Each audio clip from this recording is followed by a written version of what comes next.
এক সুন্দর সকালে রিয়ান ও সোহিনী নদীর ধারে খেলছে। হঠাৎ একজন অচেনা অতিথি তাদের বাড়ির সামনে দাঁড়ায়। নমস্কার, আমি একটু বিশ্রাম নিতে পারি? অবশ্যই, আমাদের বাড়িতে সবাই অতিথি। রিয়ান ও সোহিনী অতিথিকে ঘরে নিয়ে আসে। খেতে বসার সময় অতিথি গল্প করতে থাকে।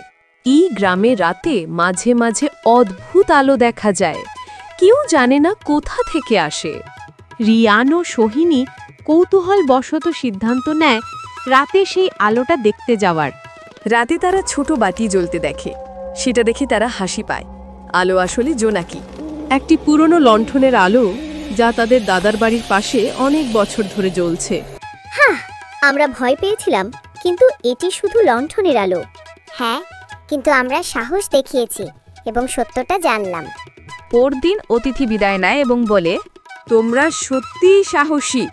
কখনো কখনো কৌতূহল বড় শিক্ষা দেয়।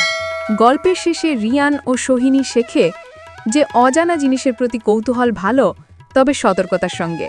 বন্ধুরা, আমার ভিডিওটি ভালো লাগলে শেয়ার, লাইক, কমেন্ট করবেন আর চ্যানেলটিকে সাবস্ক্রাইব করবেন।